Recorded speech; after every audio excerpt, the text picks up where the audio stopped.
Good morning, everyone. This is Gail Dudley with your News in Motion. Today is Tuesday, August the 25th, 2020.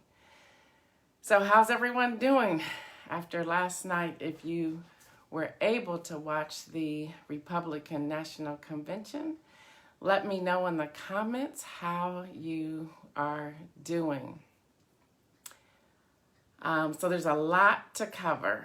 There's a lot to cover this morning, and I will try to get through as most of it as I possibly can before I have to run over to IGTV. But there is a lot to cover this morning. Good morning. So again, let me know how you're doing in the comment section. Let me know how we can be praying for one another. Good morning, Adrian. That was an interesting evening. A huge difference from last week with the DNC. Good morning, Deborah. Let me know how you're doing. So again, today is August the 25th, 2020. All right, let me read this as I'm getting started, because I've been trying to figure out where to start and how to pull this all together. That I'm still reporting out, but giving you facts. All right. Somebody put in the links. Good morning, Kim Hill. Somebody put in the comment section. Put in www.factcheck.org. Again, that's www.factcheck.org. So that's FACTCHECK.org. If somebody can put that in there, I want you to be checking these things out for yourself. That's a resource for you. Anytime you hear anything, just fact check it, okay? So let me give you some information. It is a nonpartisan consumer advocate for voters. They monitor factual accuracy of what was said by major U.S. political players in forms of TV ads, debates, speeches, interviews, and news releases. That's what they do. They're a project of the Annenberg Public Policy Center of the University of Pennsylvania.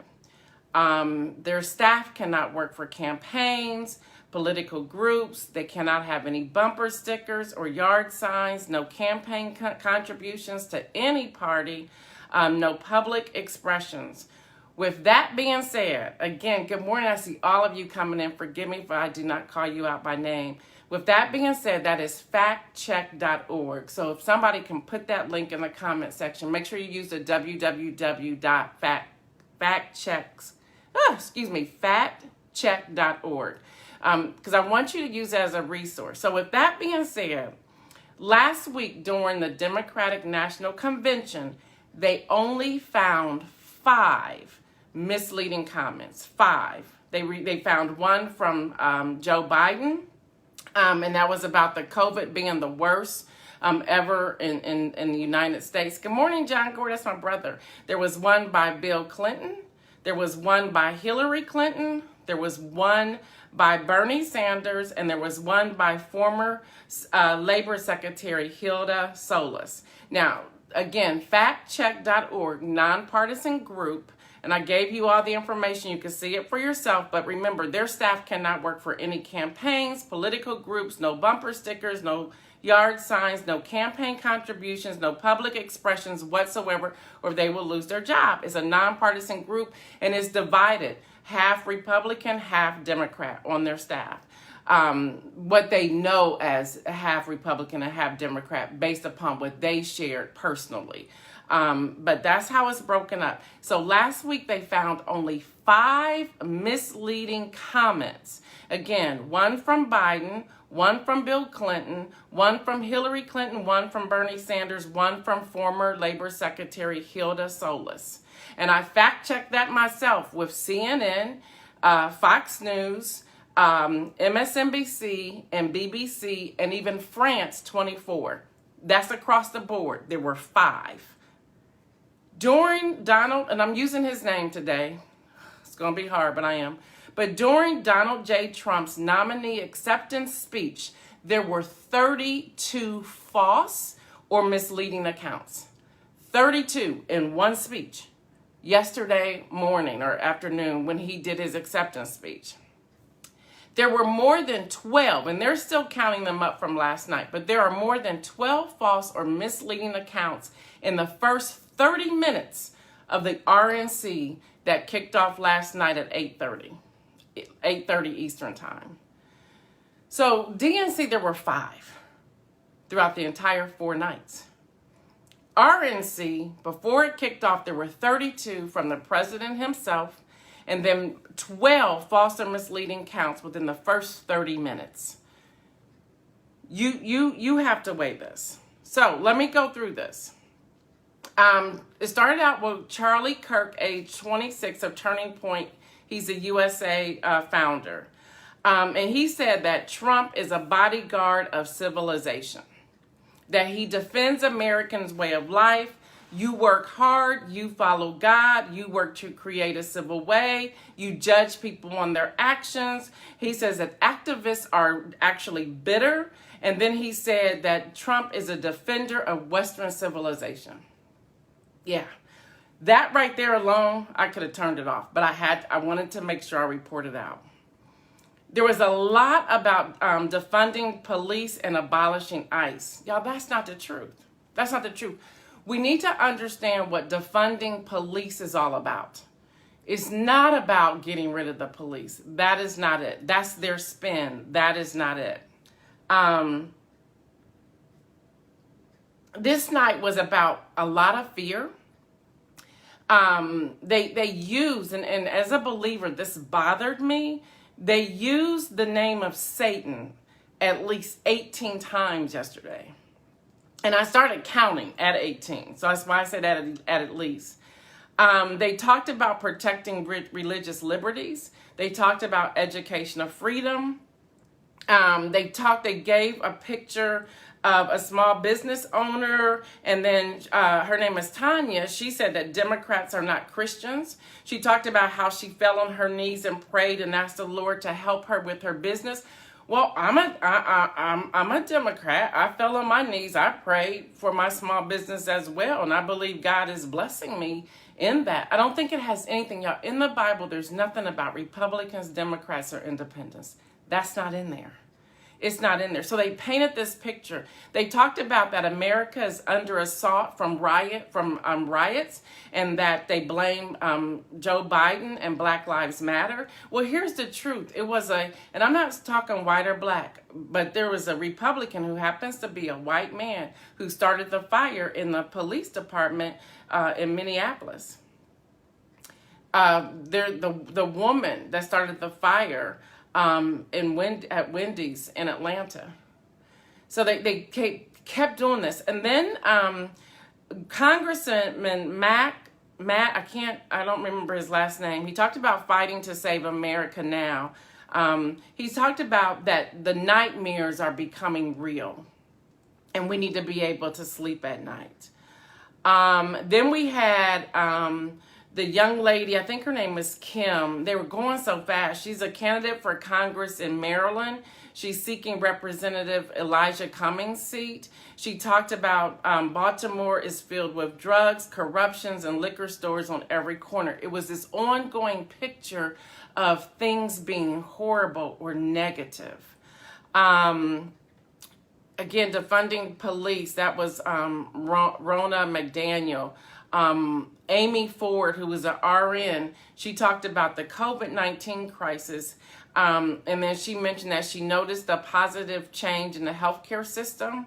And that's when at that point I was watching MSNBC, and Dr. Van Gupta broke in. They had him break in, and he refuted the commercial about COVID-19.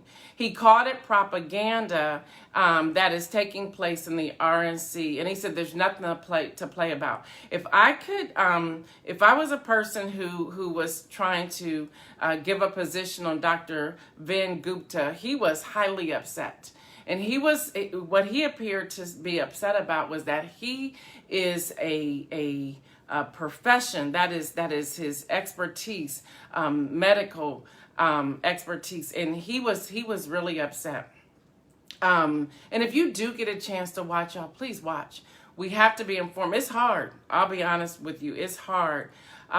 Trump did a panel with a postal worker, a trucker, a custodian at the post office, 2 RNs, and a police officer. What I found very interesting was that no one gave their name. No one gave their name, and that happened in the White House. And then, by the way, y'all, the House of Representatives approved a $25 billion in emergency funding for the United States Postal Service. Now, here's the truth. There are whistleblowers inside the post office telling us what is happening in real time. These are postal workers inside. They're going on their social media platforms and they're whistleblowing on what's really happening. Then we have Vernon Jones. He's a Democrat, a state representative of Georgia. He crossed over, as you know, to vote for and to support Trump. He also talked about defunding the police. He also talked about that Black people are on a plantation and we are not free thinking. And I'll be honest, I'm very confused by that because I think I'm a free thinker. And I was trying to figure out what the story he was playing. But when I for some reason, I started Googling Kanye West's last speech where he broke down. And these were some of the same words he used before all of that broke loose. So that was Vernon Jones.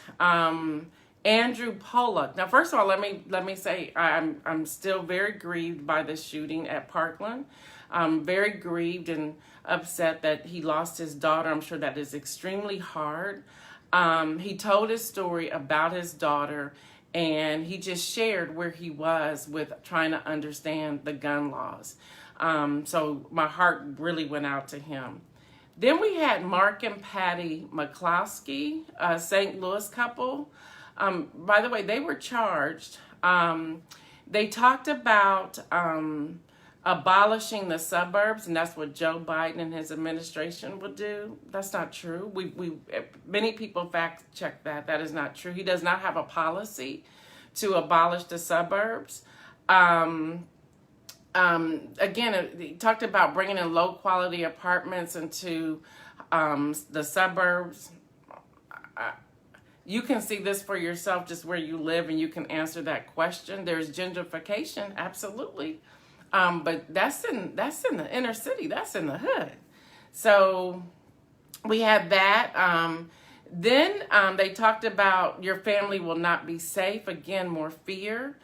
They go on to talk about the McCloskey. Mark McCloskey said the mob stirred by the media will try to destroy you. Your children will be able. Under Trump, your children will be able to have great education and you will be able to worship in church without shame. I don't think I experienced shame worshiping in a church. So a lot of this information did not make any sense. And then they said that Biden campaign will eliminate the suburbs. That's false. Also, what we found last night, and I stayed up until 1 o'clock pulling all this together, because I'm here to bring you what I find as fact and truth. And again, don't just take my word for it. Do your own research. Look this up for yourself. But the intro video of the McCloskeys, where you saw a lot of the B words and the F words and all of that, they were trying to paint the picture that that's why they came out with their guns. No, they had already come out with their guns, waving their guns, and the people were responding back to them. So not that the language is right or wrong, but get a true understanding of what was happening during that time. They did not protest on their property, although they said that the street is a public street, so anyone can go up and down that street. And then the other thing I thought was very interesting when I was Googling the McCloskeys, and I had never really done that before, they had destroyed a beehive of a Jewish family that lived next door because they thought that the tree was too close to their property. So there's that. And then they also owe hundreds of thousands of dollars in back taxes. So I just thought I would share that. You also heard a lot about HBCUs and the bill that was signed in December 2019. Well, here's the truth behind that. I looked up that as well. That bill is a bipartisan bill that was actually put together during the Obama and Biden administration. Now, they didn't put it together either. It was the House and the Senate. It was a bipartisan bill. They just didn't sign it or pass it during their administration. But they did during this administration. He had nothing to do with it. He did not develop anything about it. All he did was sign the bill. So I wanted to share that. There's a lot. The image, and as you all know, the image in all the commercials of the inauguration, of Trump's inauguration on the National Mall, those images have been verified that those are all images from the Obama inauguration and not from Trump's inauguration. In the panel in the White House, by the way, y'all, there's a thing called the Hatch Act. That is not the Trump's house. That's considered the people's house. That's considered federal property. And when you are campaigning, you are not supposed to be using federal property because the taxpayers pay that. And the money that you raise for your campaign, that's where the convention halls and so forth happens. So they're not supposed to be using that. They're really breaking the Hatch Act. So I want to share that. In the panel, again, and here's another great thing. It was great to see the hostages released. But that was pre-recorded. Just last week, to my understanding, from what I was able to find, notice that no person wore a mask. They were not social distancing, and they were all gathered around the president. Now, understand that they're supposed to take a COVID test, but if you remember, if you heard about Governor DeWine here in Ohio, he took it and they said he was positive, and he turned out to be negative. So are those tests even correct? So there's that. Then we had Nikki Haley. Whew. She painted a picture that the Democrats are socialists. She was fact-checked, and they said from her fact-check, again, factcheck.org, it's a nonpartisan group, they said that she had either misleading or false statements 10 times. Yeah, that's what happened. She said, Democrats make it fashionable that America is racist. That was her quote. She said that Democrats turn a blind eye towards riots and rage. She said black kids' lives are being ruined and stolen by the violence on our streets. I had a whole lot to say about that. Hey, what's up, Dr. Jean Harris? She says every family can live in a safe community. Every believer can worship without fear. Again, they were sowing in that fear of worshiping, which I still don't understand that. She said that Donald Trump stands with her, but that's not true, because remember when she fought to remove all the Confederate flags in South Carolina? Now, just lately, he wants all the Confederate flags back. Y'all remember NASCAR? So there was a disparity even in her speech about that. There was a lot of code language throughout. Even when they were talking about the suburban neighborhoods and being safe and feeling safe and being able to worship your God without fear. I worship Jesus every day without fear. They were saying that your freedom of religion and worship will be removed. That's not true. Then we had Donald Trump Jr. He said this was the lowest, his dad has the lowest unemployment rate in 50 years. That's false. Job gains are outpacing what people expected. That's false. He said that Biden has designed to crush the working man and woman. How could that even happen? That means his economy would tank. He says that Biden will bring illegal immigrants to take jobs from working Americans. That's not true. He said that Biden is the monster of the swamp. He kept talking about freedom of expression. He said people of faith are under attack, that you cannot go to church. He called pretty much everyone who's not on his father's side a mob, being a part of the mob. Now, then he said this, and this is when I was glad we were almost at the end. He said, and I quote, every American should be free to live in your homes. And my question back to that was, what about Breonna Taylor? She was murdered in her home while sleeping in her bed. So she wasn't free to live in her home safely. So he wanted to talk about George Floyd, but he would not touch or cross over to Breonna Taylor. But then when he made that statement again, he said, every American should be free to live in your homes. Yeah, I think we should be, but we're not. He said that blacks and Hispanics are stuck in bad schools. He said that. He said that every American can have a great job, can have a beautiful family, can have a perfect family.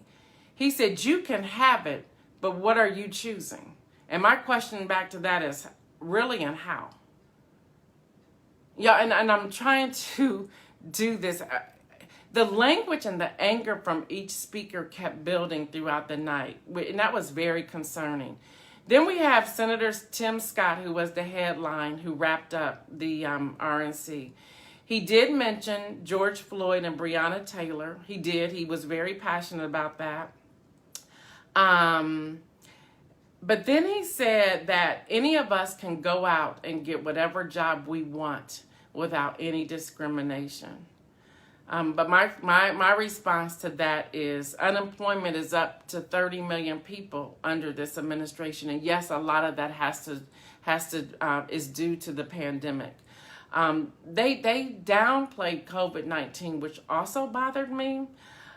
He goes on. Tim Scott goes on and says anyone could get out and get the best education and attend whatever school we want. He said we have to bend back towards fairness. He said that, and this is a true statement based upon how he shared it. He said his family went from cotton picking to Congress.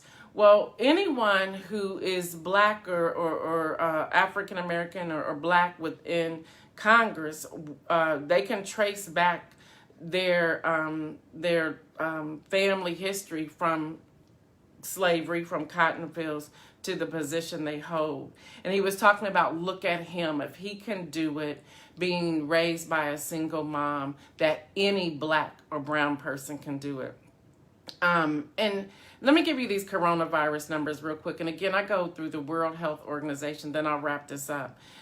He said that the World Health Organization, when I pulled out those numbers, there are 5,915,630 cases. There are 181,114 deaths. Again, I go through the World Health Organization. I bypass the CDC. And then recovered, there are 3,217,981 recovered. So I wanted to give you those numbers. Now, Nicole Wallace asked on MSNBC, she goes, why all the lies? Why is that necessary? Why that picture? And that's the same question I have. We are seeing two alternative realities here. What I watched last week and what I watched last night is interesting. Now, I'm committed to do the next 3 nights. I don't know how I'm going to do it, but I'm committed to do the next 3 nights. But there's a big difference. Again, a lot of code language, a lot of anger, a lot of information that's just not true. And I don't understand why we have to speak lies to win votes.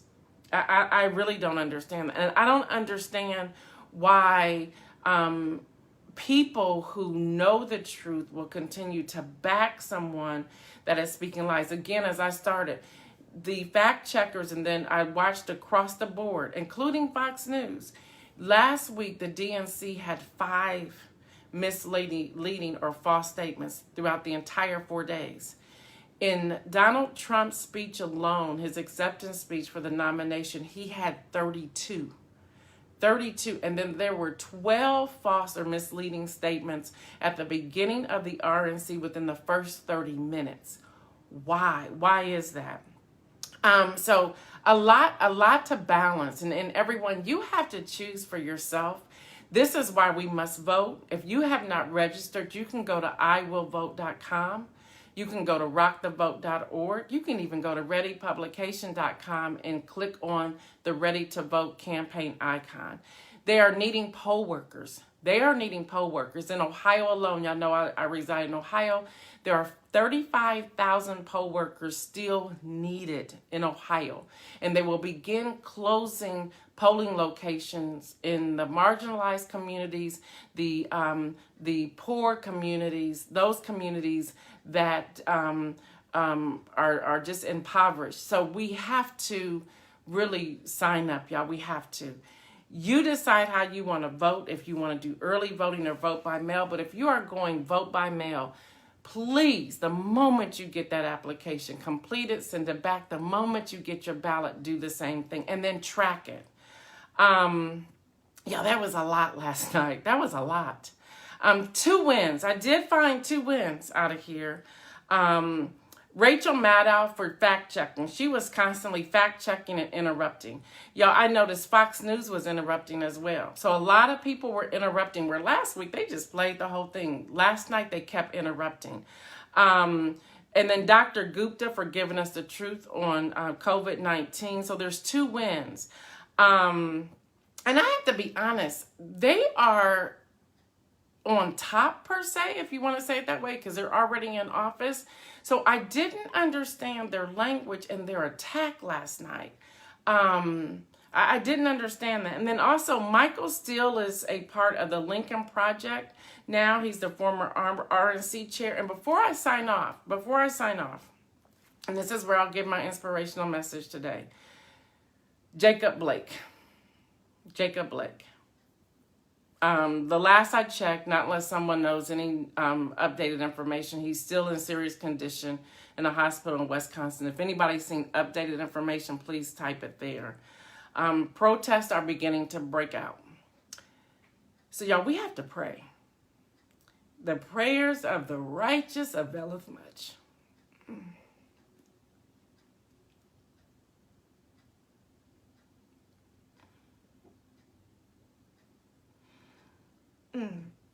We have to pray.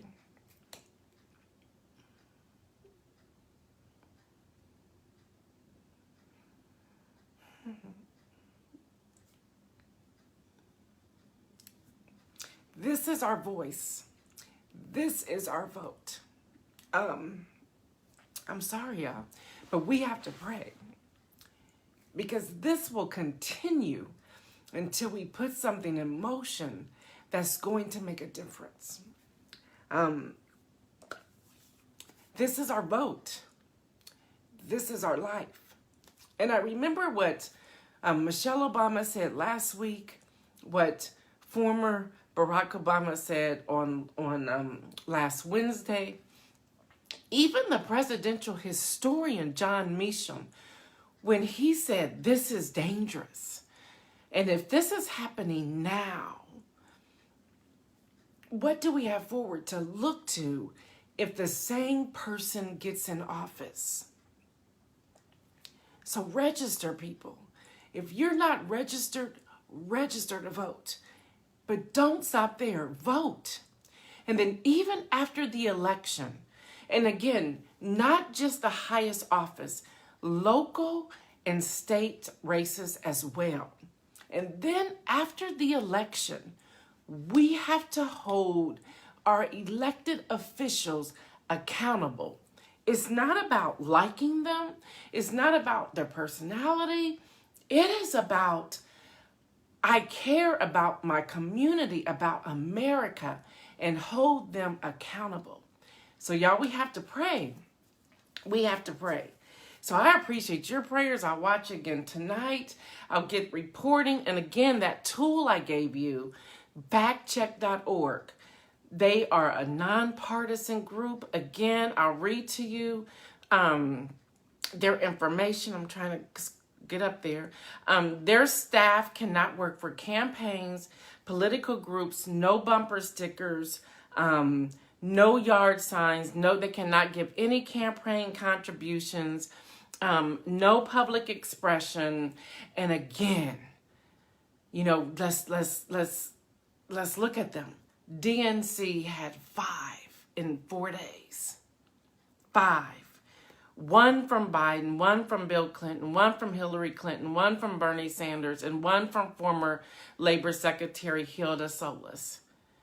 Trump had 32 in his acceptance speech yesterday, and more than 12 false or misleading accounts in the first 30 minutes last night. All right, people, I got to go to IGTV. So right here tomorrow at 7:25, and as my team always says, if you want to support, you can. The Cash App is $MIM today. That's M as in Mary, I, M as in Mary, today, TODAY. If you want to be a sponsor, if you have a business or a service or a product that you want to be a sponsor, again, Resistance by Design, this is a vote mask. They do give to women causes. You can check them out, and that's resistantbydesign.com, resistancebydesign.com. All right, y'all, I'm out. Until tomorrow, I'm Gail Dudley with your News in Motion. Peace out.